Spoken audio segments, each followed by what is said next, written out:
جی ناظرین السلام علیکم۔ ابھی ایک بریکنگ نیوز ہے، آپ سب سے پہلے یہ آڈیو ذرا سن لیں۔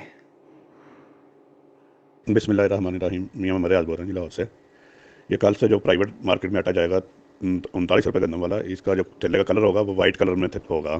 اب 3 قسم کا آٹا چلے گا، ایک جو فری ہوگا وہ گرین کلر میں چلے گا جو شہباز شریف صاحب نے دیا مفت آٹا، اور ایک 3900 والی گندم کا ہوگا جو سرکاری ہی ہوگا مگر وہ وائٹ تھیلے میں چلے گا، جس کا ریٹ 1140 روپے ایکس مل 1158 روپے پرچون ہوگا۔ اور تیسرا چلے گا جو پرائیویٹ ویٹ کا 15 کلو سپر آٹا ہے۔ اب یہ 3 قسم کے آٹے چلیں گے، اور وہ جو 15 کلو کا سپر آٹا وہ گرے کلر کے تھیلے میں ہوگا۔ یہ اب 3 قسم کے آٹے بنیں گے، سب مل والے حضرات نوٹ کر لیں کہ جو پرائیویٹ آٹا ہے وہ سپر میں 15 کلو ہوگا گرے کلر میں، اور جو وائٹ ہوگا 39 روپے گندم والا وہ وائٹ تھیلے میں ہوگا، اور جو سرکاری ہے جو اس کو مفت کہتے ہیں مفت آٹا گرین، وہ گرین تھیلے میں ہوگا۔ شکریہ، تمام دوست نوٹ کر لیں۔ تو جی ناظرین، آپ نے یہ آڈیو سن لی ہے۔ یہ لاہور سے انسٹرکشنز آ چکی ہیں کہ آج پراپرلی یہ طے پا چکا ہے کہ جو سرکاری آٹا پہلے ریگولرلی سیل پوائنٹوں پر سستے آٹے کی اسکیم کے تحت دیا جا رہا تھا، اس کا ریٹ اب 10 کلو والے تھیلے کا 1158 روپے سیل پوائنٹ ٹرکنگ پوائنٹ پر ہوگا۔ تو آٹے کا ریٹ سرکاری کا بڑھ چکا ہے، چونکہ 39 روپے مان کے حساب سے گندم ملا کرے گی۔ تو آپ دیکھ لیں، مہنگائی کا ایک اور نیا بم جو ہے عوام پر گرا دیا گیا ہے۔ ایک طرف مفت آٹا تقسیم کیا جا رہا ہے، دوسری طرف عام عوام کے لیے 1158 روپے کا آٹا ہے۔ تو ابھی دنگے فساد کی طرف پھر لے کر جا رہی ہے عوام، جو ہے کسی صورت اس چیز کو قبول نہیں کرے گی۔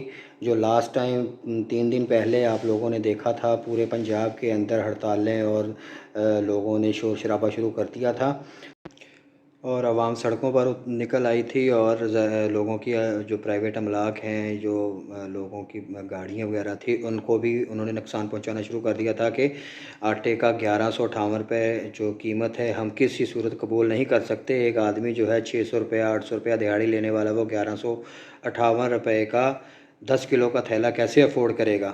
تو یہ پالیسی کی سمجھ نہیں آ رہی۔ حکومت کو چاہیے کہ اس پر نظر ثانی کرے، عوام کو ریلیف دے۔ اوپر سے رمضان شریف کا مہینہ آ رہا ہے، جس میں مفت آٹا تو کچھ چند ایک لوگوں کو ہی مل رہا ہے، لیکن آج کا میں نے جو سروے کیا مارکیٹ میں، جہاں پر ٹریکنگ پوائنٹس میں اور جو شاپس ہیں وہاں پر میں نے جا کر دیکھا، تو بہت سارے لوگ ایسے سوالات اٹھا رہے تھے کہ بھائی جو آٹا ہمیں تو، ہمارا تو نام نہیں نکلا، ہم کدھر جائیں گے؟ تو ان کو میں نے فی الحال تو یہی کہہ دیا کہ آپ لوگ پھر وہ جو سرکاری آٹا ہے جو 1158 روپے میں ملے گا تو وہی آپ کو لینا پڑے گا، لیکن وہ لوگ مجبور ہیں، غریب طبقہ بہت زیادہ ہے جن کے نام جو ہے وہ سستے آٹے میں، فری والے آٹے میں نہیں نکلے ہیں۔ تو حکومت کوئی ایسا اقدام کرے کہ عام عوام کو ریلیف دے۔ تو میری حکومت سے یہی اپیل ہے اور گزارش ہے کہ کائنڈلی سستے آٹے کا کوئی پلان کر کے دوبارہ سے اسکیم چلائی جائے، عوام کو مزید پریشان مت کیا جائے۔ اوپر سے رمضان شریف کا مہینہ آ چکا ہے۔ چینل کو سبسکرائب کر لیجئے، فیس بک پیج کو فالو کر لیجئے۔ آپ لوگوں کا شکریہ۔ اللہ حافظ۔